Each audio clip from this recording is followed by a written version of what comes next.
All right, all right. Back in North Carolina. Yeah, shout out to Littleton, North Carolina, Halifax County, for people that don't know. Um, Whenever you go to fill out an application now to teach at a university, you have to fill out a diversity statement. The institution is basically asking you, what are you going to do to support the diversity in your classroom? How are you going to bring in all of these different voices into what you do? What do you bring to this esteemed institution to help us increase the number of opinions, the diversity? Now, I've been in academia for a while. I just got my MFA, and now I teach at Georgia State.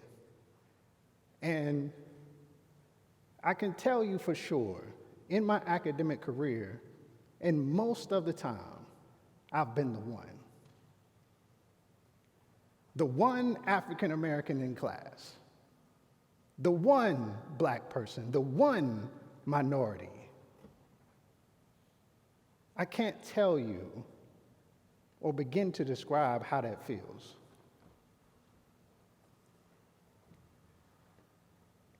And before you think it's just Jamaal, before you think I'm just in my head, I want you to know I have a podcast called Studio Noise where I talk to black artists, all different ages, all different levels from all over the world. And we have the same conversation because their experience is so similar to mine. And when people know that I teach and know I got my MFA, they always ask me about it, about getting into art school, what is it like? And all of their questions, all of their concerns, mostly come down to, do they let you be black? How much do you have to conform and give of yourself in order to be there? It's sort of cognitive dissonance, where these two different ideas are competing because on one level, we understand the value of education. We know we need it, we want it. We're doing this thing that we really love, and if I could just spend 2 or 3 years studying it, if I could just do enough intensive research, if I can experiment enough, then I could be a master of my fine art. That sounds incredible. To get that kind of authority behind your name. And on the other level, at the exact same time, you think to yourself, do I really want to show up at an institution that doesn't value me and deal with the experience and the annoyance of having to justify who I am every single day? In art school, we do these critiques. I don't know if you've ever been to an art critique, but you do your artwork at home, you bring it, you put it up on the board, we stand back and we look at it. We talk a little bit. We write some stuff down. We tell you what's good and what's bad, what's right and what's wrong, what can be improved. The whole process. Once I did a new series about black fatherhood.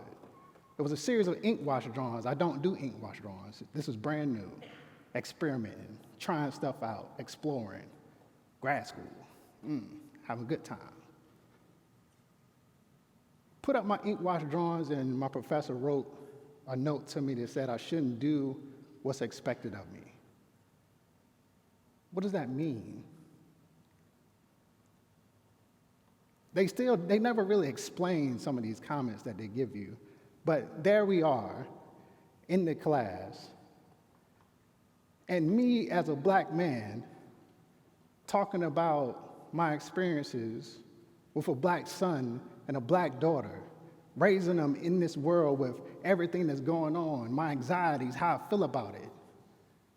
That is not worth doing because it's expected of me. I don't know what that means. And this is part of the whole tradition of being in school where now here I am with these amorphous, undefined expectations, these limitations on what I should and should not do that I have to carry with me for the rest of my academic career. Students will tell me that when they do put up work that has to deal with race, that nobody says anything in their critiques, not even the teachers. You understand how weird that is, because if you've ever been to an art critique in an art class, you'll see how freewheeling it is. We'll literally spend hours in there talking about anything, absolutely anything. We'll talk about climate change. We'll talk about the president. We'll talk about domesticated animals in Midwestern states, how cows are a better representation than chickens. Literally, we'll talk about anything until that black man or that black woman wants to talk about the things that are happening to them, the black experience, and suddenly the silence is deafening.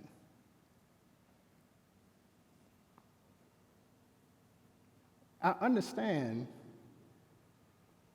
how hard that is, because that was me. I had that experience. I know how it feels, how lonely it feels. But what I know now, as my older self, is I realize how hard it is to actually make art. I don't think people get that. I think people think that we are just throwing paint around like Jackson Pollock, just making circles whenever we feel like it, just having a good old time all the time. It's harder than that. My wife will tell you stories about how I used to work a full-time job, come home, sit at my coffee table all night long, drawing, painting, carving, printing, constantly on things that nobody ever saw, just to get good enough to make the thing, to make marks on a sheet of paper. That guy can infuse with so much of myself into it that it connects with people over time and space that I don't know, that I'll never meet. That I can make these marks mean something to somebody. Enough to sustain myself.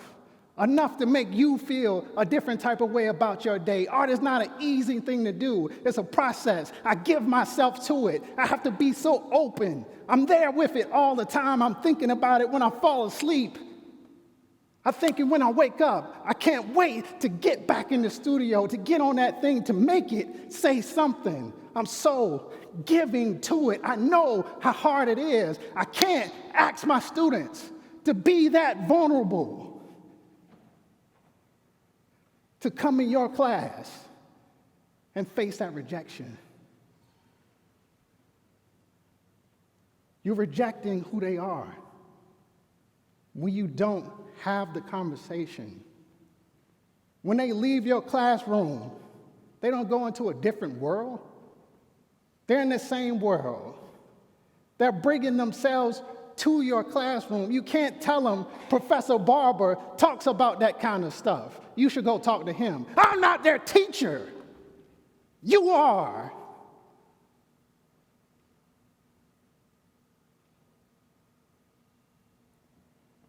It's part of your job to be there with them. I teach because I was the one, because I was that guy, because I don't feel like I had all the conversations I ever wanted to have in my classroom. I teach with so much passion. I do. I go into my classroom, and if you come in and all you want to do is render the human body, listen, I can tell you about how you put two contrasting values next to each other because it creates a separation, and that edge doesn't need a line because the line will flatten the space and make it more cartoony than you intended. I can tell you for sure that The midpoint of the human body is approximately at the base of the pelvis. If we use sight measuring, we can check the angles and the proportions to make sure it gets to exactly where you want to go. I can tell you everything, give you all the tricks about how to draw, how to create, how to carve, how to make a print. I'll give it to you. I'll spend all day with you. But the first thing I ask somebody when they come in my class is, what do you love? What keeps you up at night? If I gave you the biggest megaphone in the world, what's the one thing that you would scream out that everybody in the sound of your voice desperately needs to hear?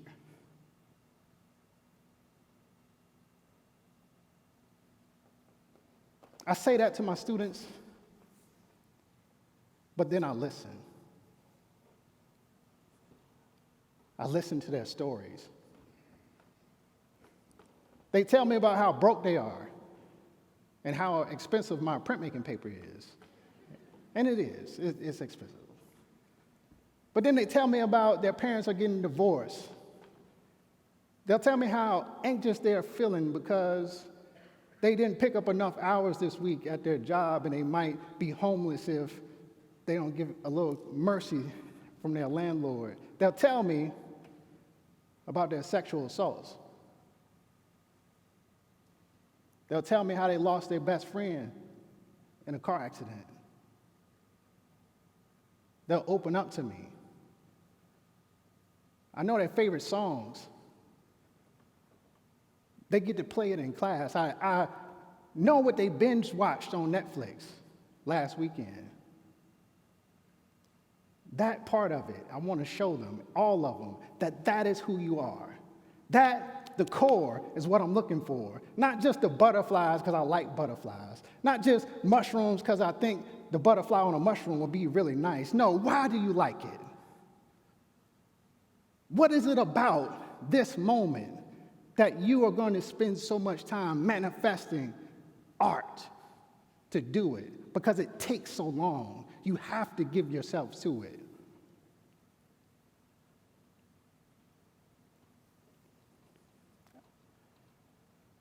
I know how it feels to be the one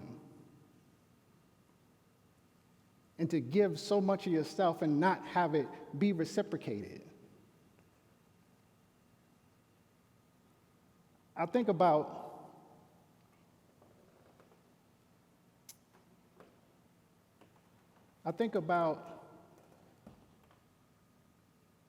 that process of them being in class and how we have these conversations. I think that they need more teachers like me that care, because I want them to come into my class. They know it. I tell them, I want you to come here and make that thing that's on your heart, because 1,000 people will get art degrees this semester. But you're you. That's what makes it special. That's what makes your art. And so, yes, we need more Black and minority art teachers in school, for sure. I think it increases the range of the educational environment. I think I bring certain cultural things that they haven't thought about. I think I can push them in their understanding of how they can make things. For instance, when I teach my intro to printmaking class, most of my students don't know who Robert Blackburn is. Robert Blackburn was the godfather of American lithography. His ideas and methods revolutionized how we use lithographic printmaking. His workshop is still open right now in New York City. They don't know who he is because it was never explained to them. Even though he worked with some of the biggest artists of the time, including a little guy named Robert Rauschenberg, who people might know. There are a couple of museums that know him, a couple of books written about him. But Bob Blackburn was right there with him. Now, learning about Bob Blackburn doesn't lower the level of education in my intro to printmaking class at all. I think it's the opposite. It's not indoctrination that I'm trying to do to show them all these black printmakers. I'm actually expanding the possibilities of where their ideas come from. If I give you more references, change your input, I change your output, it has to be better. But more than that, that one person that's in that class, the one black, the one minority, the different one, I want them to see that they're a part of this conversation, that you belong in this class, in this institution, in higher learning. You are invested in it. And it's not because the institution took your picture and put it on the front page of the website. It's not because you're included in all the promotional material because we're so diverse. Look at them.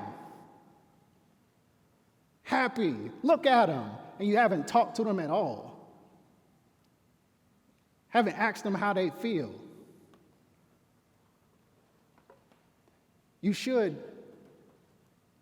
They should feel supported. And they don't. They should feel celebrated, and they don't. That's a problem, because they shouldn't have to feel like that. I didn't have to feel like that. And so I want teachers to know that diversity starts with you being able to empathize with people that don't look like you. And so any excuse you give for not having a conversation is not enough to justify the rejection. You are destroying the educational environment when you don't engage all of your students properly. You owe it to them to engage in a conversation. And if you don't get it, if you don't know what it is, ask them to explain it. Just sit and listen. Just ask them to explain it. They'll explain it. And if you still don't get it, go home and research it yourself. You come back and you stay engaged with them.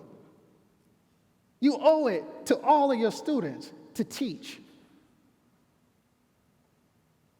You owe it to all of your students to listen and make sure that the diversity statement posted on the website with their smiling picture is not just some words in a document. That diversity requires inclusion. That diversity requires you to be there, because art is hard. And when they come to your class and they're brave enough to jump off that cliff, to trust themselves, to invest in their creativity, you have to tell them that I'm there right with you. That we, this class, will fall with you. But you won't fall. And I'll make sure you don't fall. You're going to make that thing because I want you to make that thing, because you need to make that thing. And so I hope that every professor can hear this, every future professor can be a part of this, that everybody knows that diversity is so important, but diversity requires you to engage, to enable, to celebrate, and to include every single person that comes into your classroom. And when they know that, you'll get more diversity. And your institution will improve, and everybody will be as happy as those pictures on your website. So I hope that the teachers hear that. And I hope that we start to live this diversity statements that we make. And I hope we can make diversity, true diversity, a reality. Thank you.